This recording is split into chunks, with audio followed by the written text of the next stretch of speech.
Hi everyone, my name is Dr. Nikita. I'm a counselling psychologist and founder of Therapyish, and welcome to Therapyish, the podcast. I'm really excited. I've got a wonderful guest with me today. So she is an integrative psychotherapist, a clinical supervisor, and she specialises in trauma-informed care. She's the author of a book called Letters from the Heart, which was published in July 2020.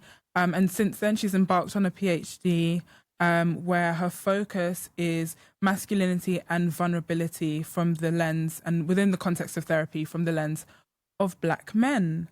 So, welcome, Laura Jayne. Hi, Dr. Nikita. Hello. How are you? I'm good. How are you doing? I'm good, thank you. Good. Great. I thought it'd be really good for us to have a conversation about therapy. I know that when we connected, we met and we had a conversation. Yeah. And I think for me, one of the things that was really eye-opening was the similarities in experiences, even though we've had our separate paths and different trainings. And I thought it'd be really good for us to have a conversation because I found that therapy can be a very veiled profession, not so much transparency. A lot of people don't know what to expect, what it is, what it entails, and why there is so much secrecy around it as well. And it also can produce stigma. So I thought it'd be really good for us to meet and have a quick convo. Yeah, that's good. Yeah. But before we begin, I want to start us off with an icebreaker. Okay. Yes. Okay, so I've got a few quick fire questions. Let's go. And then, yeah. Okay, cool. Let's go. Okay, coffee or tea? Tea. Absolutely, 100%. What tea? I usually like herbal teas, so I'll go for peppermint tea. But if I am feeling a bit risky, I'm a bit lactose, I'll do a black tea with evaporated milk. Ooh, yeah, an African tea. Exactly. Okay. Yeah. Okay. Early bird or night owl? Oh gosh, I'm a bit of both, but I'd say at the moment early bird. Okay. Yeah. Wow. Yeah. How early? I'm in bed by 10. Okay. At the moment, yeah, but that's because I'm waking up pretty much just before 6. So. Oh wow. Yeah. Okay. Yeah. Good. Summer or winter? Summer. Oh, absolutely. Yeah, 110%. I'm a summer baby through and through. Yeah. Yeah. So you're suffering at the moment. Oh, I can't even describe how I feel right now. Oh. It's too much. It's ridiculous, and I just came back from holiday, so it's too much for me. Wow. Yeah. Okay. Sweet or savory? Sweet. Okay. Yeah. Interesting. Okay. What's the strangest food combination that you enjoy that other people might find odd? Thinking I'm quite particular with food. I can't eat it anymore. No, but I don't think that's strange. I was gonna say eggs and ketchup. What? Yeah, eggs and ketchup. But I can't even eat anymore because I'm basically a little bit intolerant to eggs now as well. Well, I can have boiled egg. But Eggs and ketchup. yeah, when I was younger, I used to have fried egg with ketchup because I saw my uncle eating fried egg. I thought you meant boiled. Boiled egg. That was going to be a problem. But I had it so much that it started to make me sick. So I literally felt sick one day, and since then I've not been able to eat fried egg again. But I can have boiled egg. Yeah. Disclaimer, she's not Ghanaian. Before anyone comes to make any Ghanaian jokes, I'm not having it. Honestly. Oh my gosh. Okay. What did you want to be when you were a kid? And why? I wanted to be different things. I think I had different stages. I wanted to be a fashion designer at one point. Literally, I would make little things. I'm sure most people wanted to be a teacher. I think that probably crossed my mind but yeah, I think I've always been somebody that had a multifaceted mindset. So I was never limited to wanting to be a specific thing. I just knew that I wanted to be a specific kind of woman. Yeah. What kind of woman? I wanted to be a woman that was able to hold her own and just go for whatever I wanted to go for, which showed up really early. I was always interested in different things, and that was something that I always wanted to keep as part of me, which I did. But I guess as you get a bit older, there's a lot of kind of maybe strenuous opinions around niching down, which was quite uncomfortable for me because I've always known that I've never been somebody that is locked to a specific kind of niche. So yeah, I've always been someone that I've been interested in different things. It's always been very creative. So the educational side of things came in potentially maybe after sixth form. Okay. Yeah, and I think that was just from the fear of how I did in my first year. As much as I was really trying, the results wasn't matching, and so I had to really like step up. But I think if things were kind of reflective from then, I probably would have endeavored in a creative side from then. Oh, okay. Yeah. Okay. Yeah. Interesting. Okay, so they say that behind every therapist, there's a story. There is. There's a reason why. What brought you into psychotherapy? You know what? I think a lot of people that I speak to that are in psychology always had this feeling that they wanted to always be in psychology, and that was never the case for me.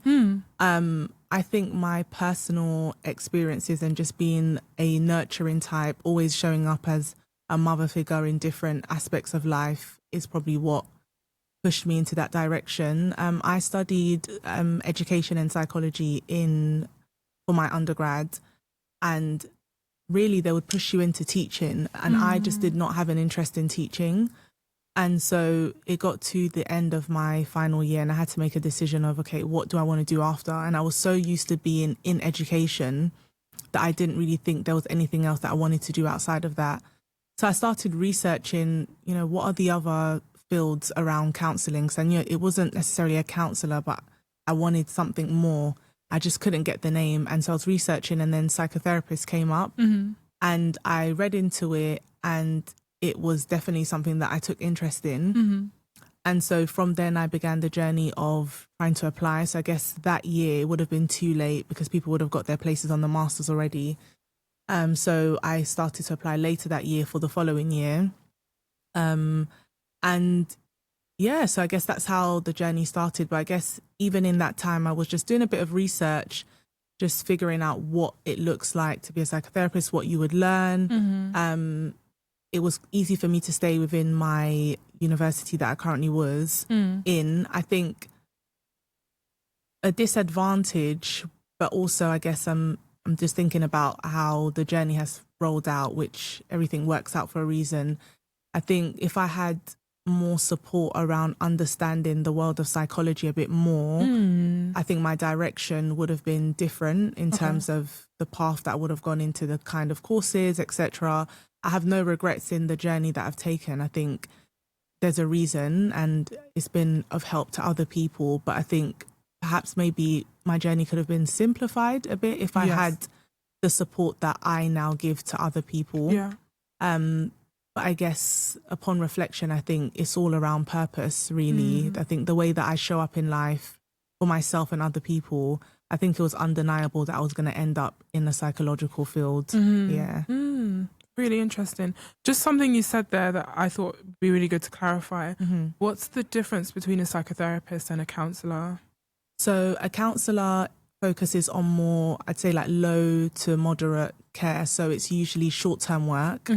And you do kind of get into a bit of deep work, but not too much. So usually it's shorter sessions, so anything between 8 to 12, and you kind of work on the current presenting issues and focus on more like solution focus because it's quite short term. Whereas with psychotherapy, it's specifically focused on the deep rooted work. So usually it's very psychoanalytic. So we're looking at the past, so the past experiences that have shaped who you are and what's happening for you today. So you are most likely to be in psychotherapy for a very long time. It might not be all at once, so it might be that you are in and out, but I guess because of the level of the depth with what we're focusing on, it's more deep rooted and long term. So your sessions could, I'd say, look like a minimum of 20 up, whereas with counselling would be anything from maybe 8 to 12. Okay. And I guess the training is different as well. Yeah, to accommodate for that. Okay. So how has your journey been? And what are some of the challenges that you're smiling already, some of the challenges that you faced?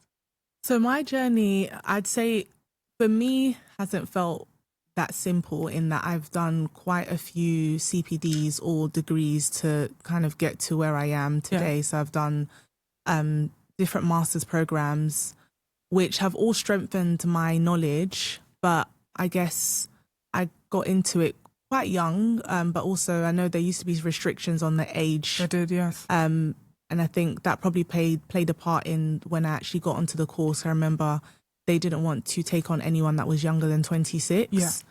So for me, I think one of the shocks were the number of Black people versus, you know, our counterparts. So like white colleagues or Asian colleagues that were on the course. So in each course I've done, there's never been more than 4 Black people on the course combined.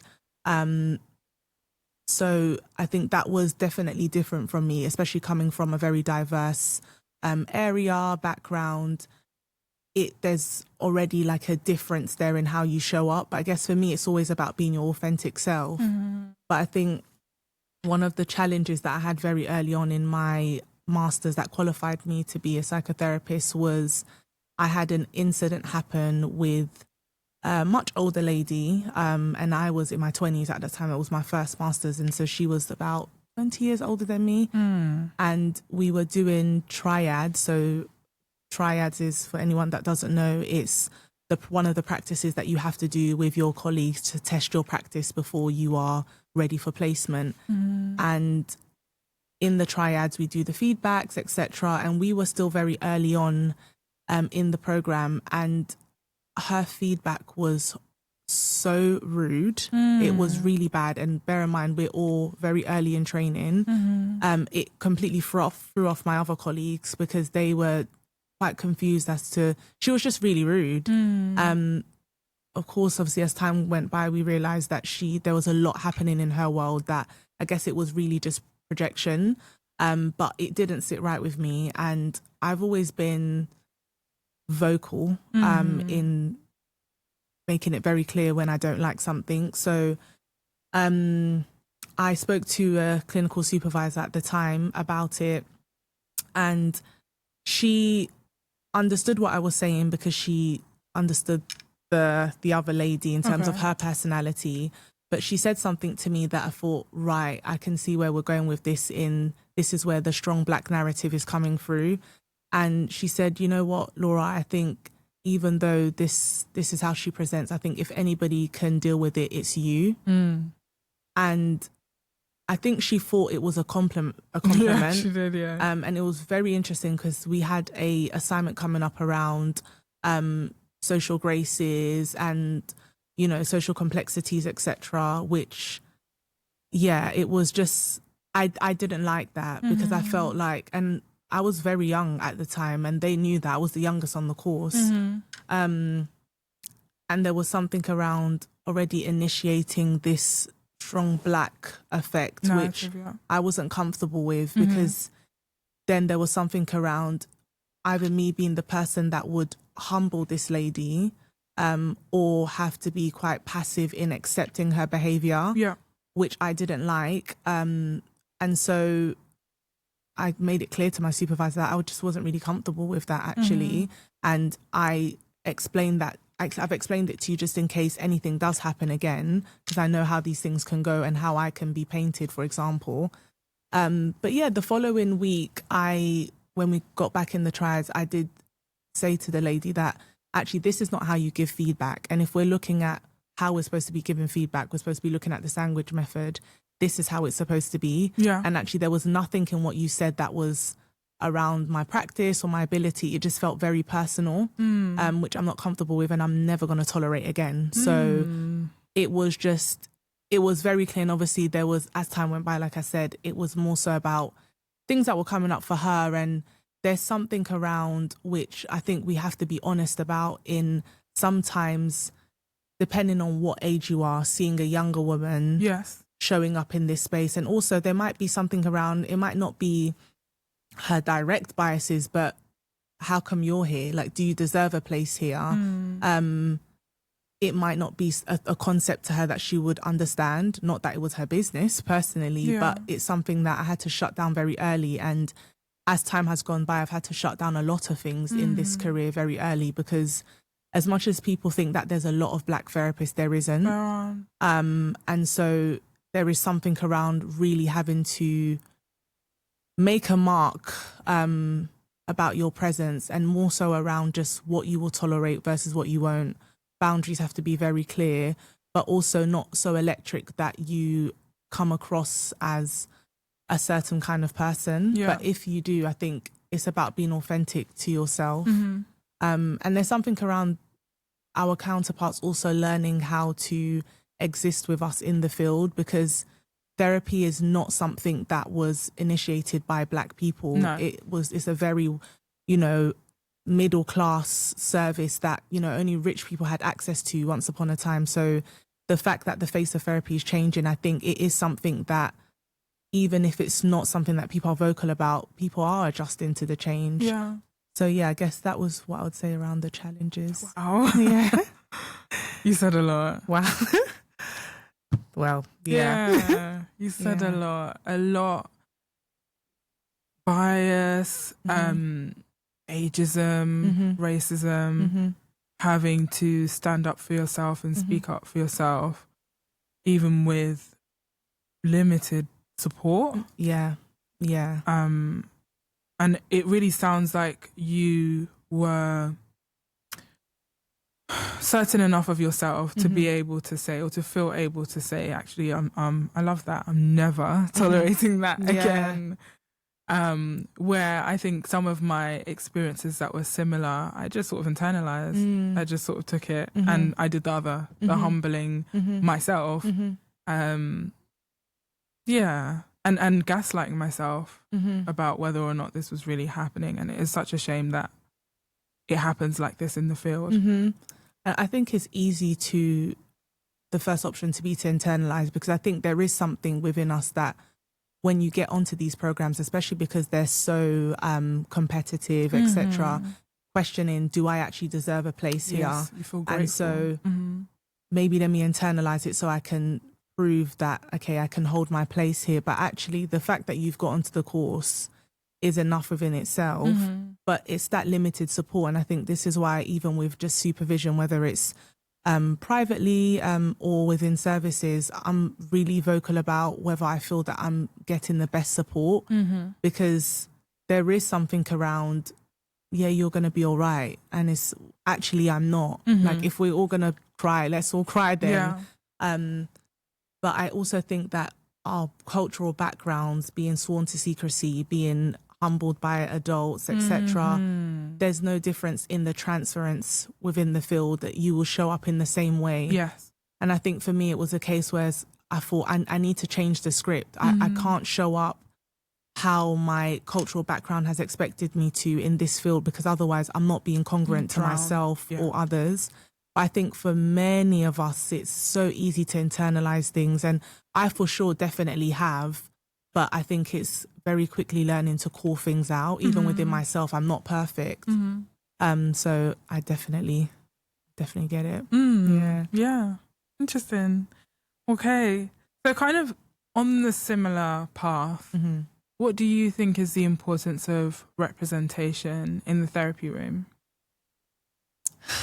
So I have different thoughts around this, actually. Okay.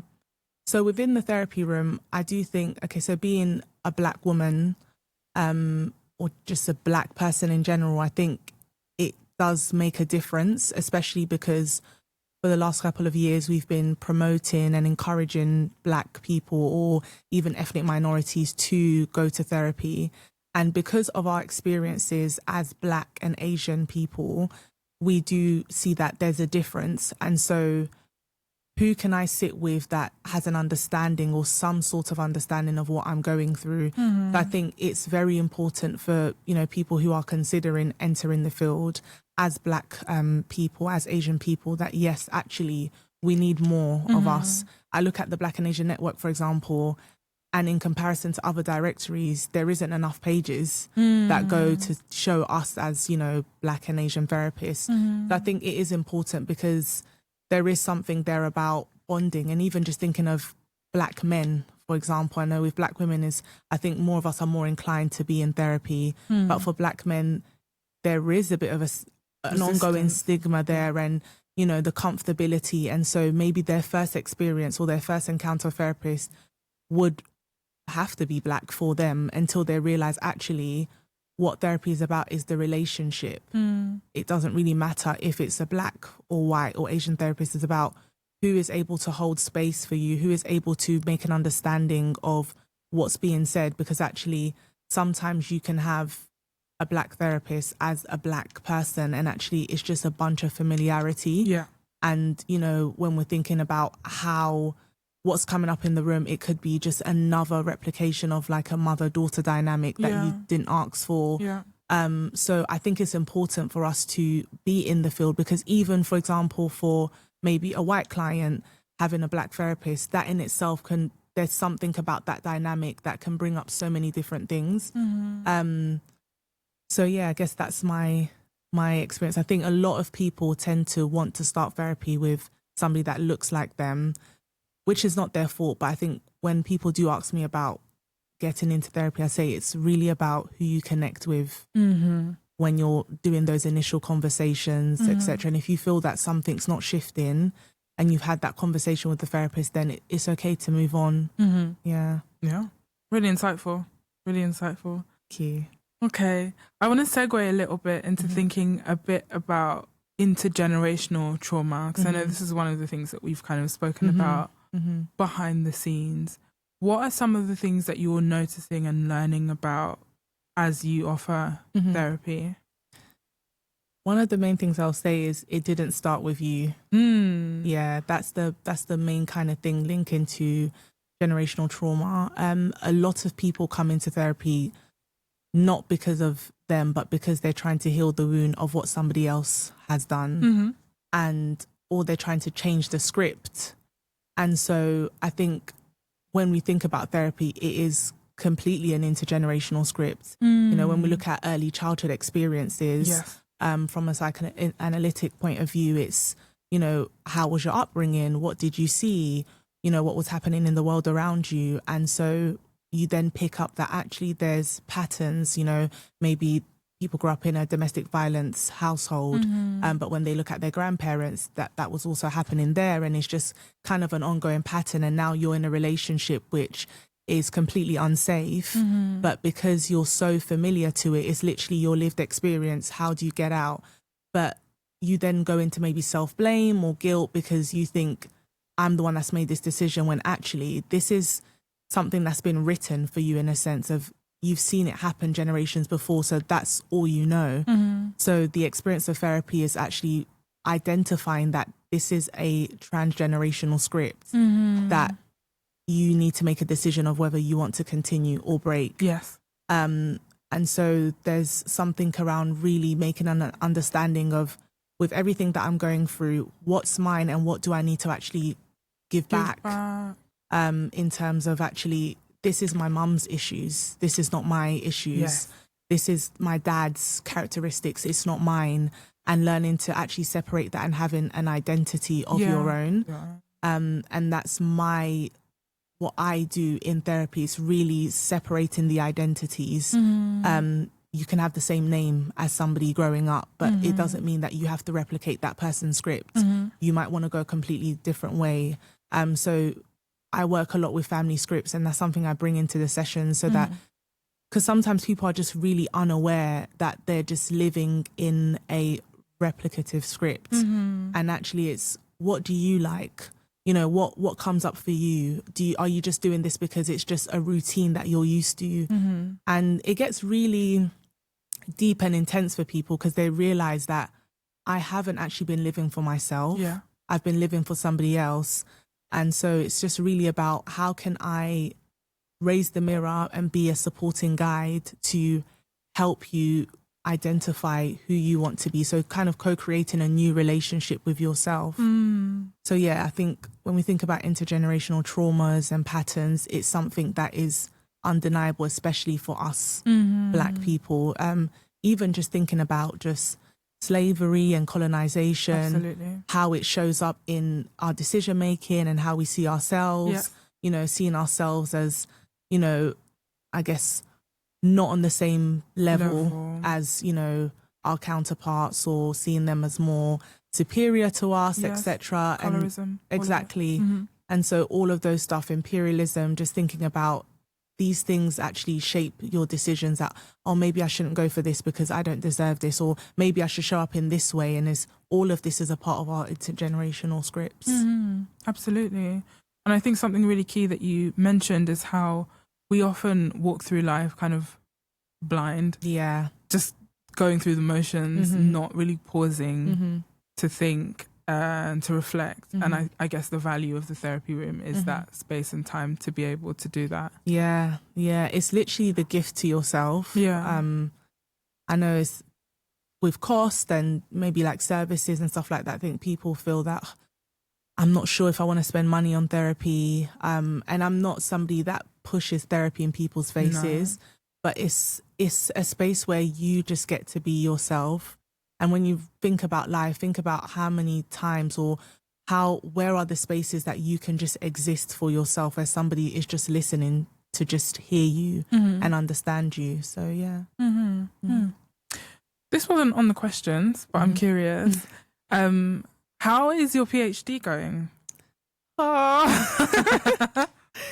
Honestly, it's so challenging. Like, even just within our group, people have been literally having panic attacks over the Christmas because it was like, it's been so intense for the last couple of months.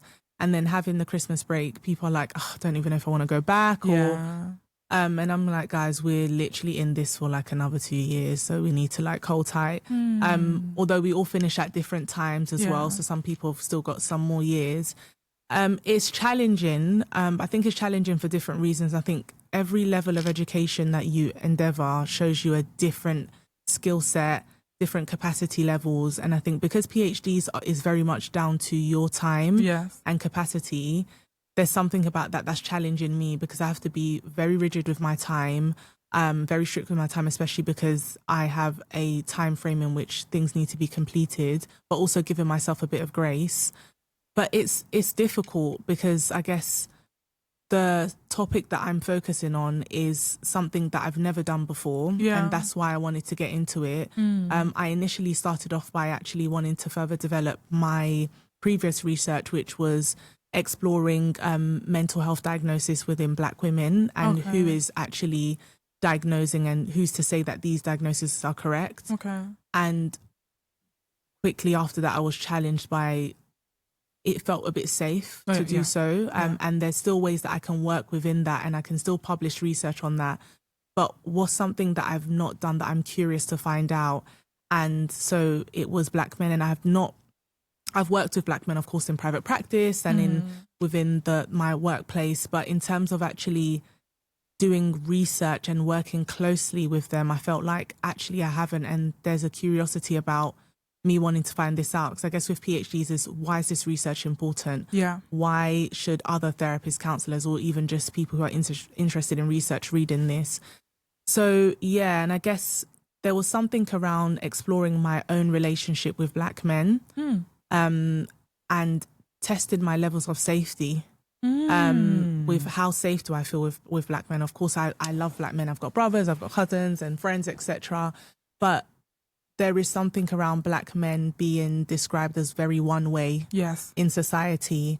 And actually, I know that that's not always correct because I have family and friends who don't represent what the media represents. And so there was something around who advocates for Black men. I mean, I can't advocate for all of them, of course, and there is challenges that we're faced in. But I think there was something about me as an individual, as a therapist, in really identifying my levels of safety with Black men, my relationship with Black men, and also my advocacy towards Black men, because, one day you have a black son, one day you marry a Black man, or, how do you facilitate the space, or how do you actually work within your relational context with the Black men around you?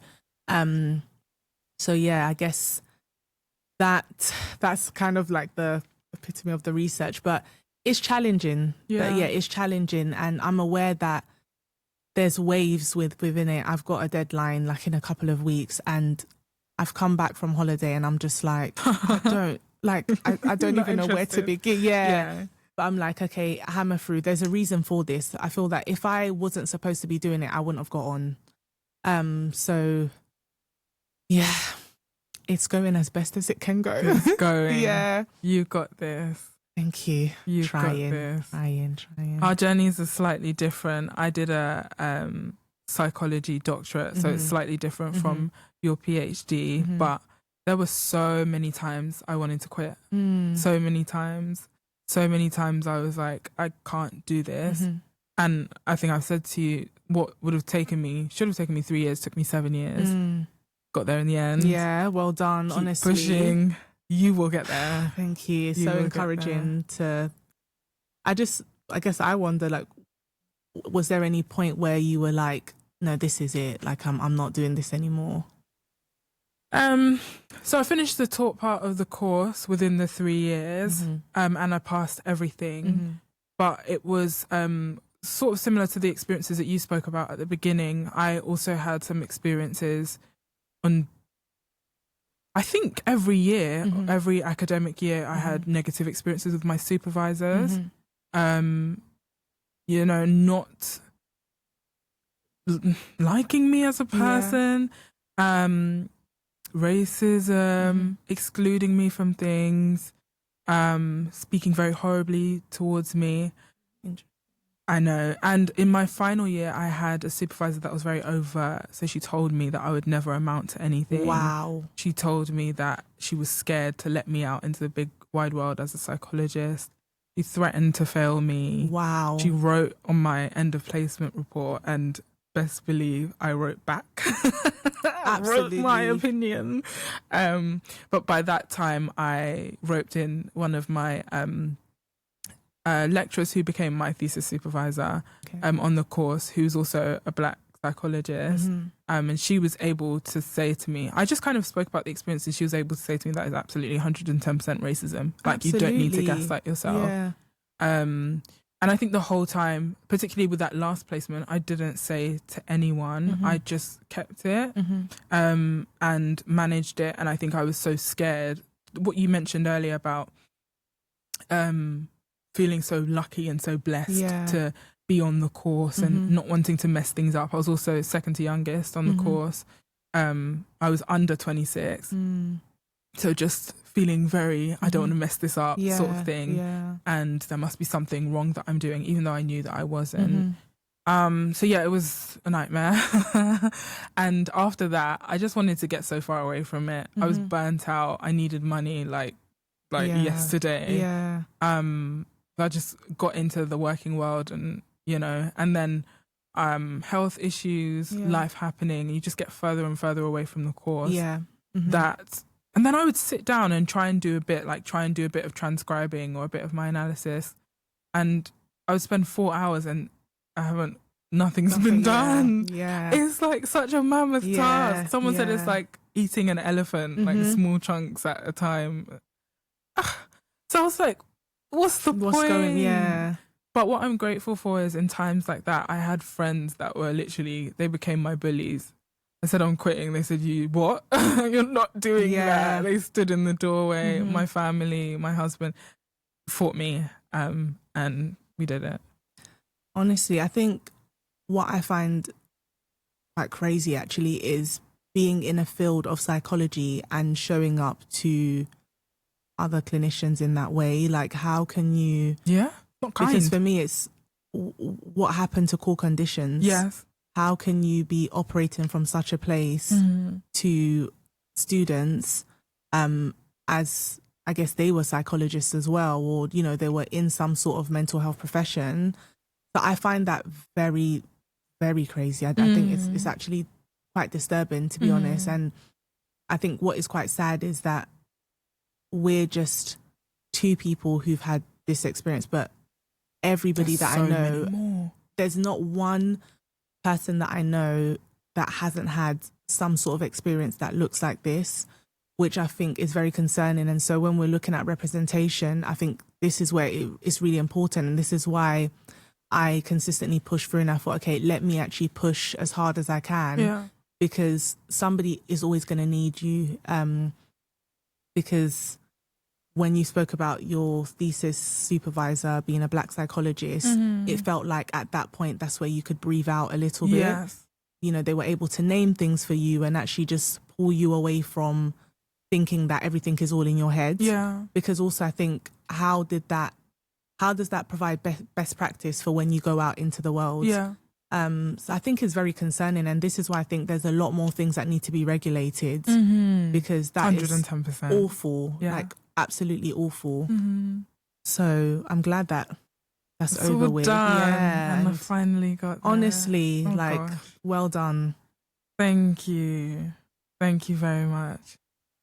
Wow. Okay, so we're coming towards the end of the conversation. But I want to ask you, from your perspective, what's something that you think people need to know about therapy? I'd say the therapist doesn't fix you. It's your willingness to how deep you want to get, and the work that you do in between sessions that reshape the life that you want to see.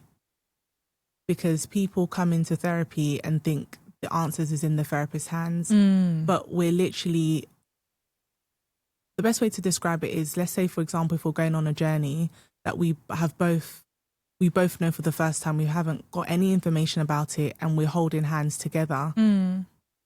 We're holding hands together, but it doesn't mean that one of us has more information than the other. Yeah. We're on the journey together. Yeah. But let's say, for example, if a curb is coming up, I might see the curb before you might see it. So I might say, actually, watch out, vice versa. So the therapist is the professional, and we have the tools in place to support you, but there has to be a level of vulnerability, honesty. Otherwise, you're not going to get the best out of the sessions, and you have to really implement what you're learning in that room in your day-to-day. So I say to my clients that I work from a very relational space. So there are things that will come up that might be uncomfortable on my side and your side, and it's important for us to discuss it. Yeah, this is the place where your people pleasing breaks, all of these things, that learning your boundaries. So if I do something that, they find uncomfortable, I expect them to say, obviously with time, because maybe that's not who they are, but I make it very clear that you're not making any mistakes in this place, because essentially what I'm trying to do as a therapist is equipped you enough to go out into the world and be able to use these skills with the people that you see on a day-to-day. Yeah. So yeah, I guess that is one thing I would definitely say. And I think if you have ever considered therapy, just give it a try. Yeah. I know it's not something that is something that we've all grown up with, seen as something that's a norm. Yeah. But if you want different, you have to do different. Yes. And so if you know that, we've all experienced some level of trauma, and sometimes to an extent where you don't even realize that what you've experienced is trauma because you've been taught to normalize it. But if you know that there's something that you don't feel comfortable saying out loud to somebody, that could be an experience of trauma. And so instead of you to internalize it and start to bleed on other people, I think explore therapy so you can see how you can actually just heal that wound. Yeah. That's what I would say. Amazing. I have nothing to add. That was phenomenal. Thank you. Yeah. Okay. Yeah. Well, it's been a pleasure having you. Thank you so much. It's actually been so great. It's been a really good conversation, actually. Good. Yeah. I guess I've probably got a question. Oh, okay. Let's have it. I would say, if you could speak to Nikita of 18, what would you say to her now? That's really interesting. If I could speak to Nikita of 18, she was a very zealous person, very excited, keen to go on the journey to be a psychologist. And she, as I think we all do, when she pictured the journey, she pictured perfection. When you imagine your dream house, you imagine how many rooms, what the bathroom would look like, your walk-in wardrobe, your dressing table. You don't imagine the boiler breaking, the cobwebs that you have to clean, how you're going to clean this massive house, the gutters, the bad smells, all the things. You don't imagine those things. And I guess that's where I was. And then also what you said, the inferiority complex of... So it's funny, everything that you said, I can sort of backtrack in my mind because, for example, I would always do things last minute because I wouldn't, if I gave myself time, I wouldn't believe that I would get it done. So I needed the time pressure to add some motivation, or I would feel very grateful to be in certain spaces because who am I, sort of thing. And so if I were to speak to her, I would tell her that she's absolutely worthy as she is, does not need to be perfect, that the journey is long, that something I've been learning recently is that the time of desire, the time that you desire something is not necessarily the time that it is fulfilled. Yeah. There's a whole journey in between. And that the journey is... although the journey is long and the journey has hurdles and is troublesome at times, it's all part of what makes you who you are. And when I look back, even though if you asked me to write the story, I definitely wouldn't have written it that way. All of it has made me who I am. And you know what's so funny? I find that the clients that I end up seeing in the therapy room are reflections of me. Exactly that. I will end up with someone who has gone through exactly what I've gone through. Times where I would have a client so nervous to spit out what they're going through, and I know before they've even, I know exactly what it is because I've been there, you know.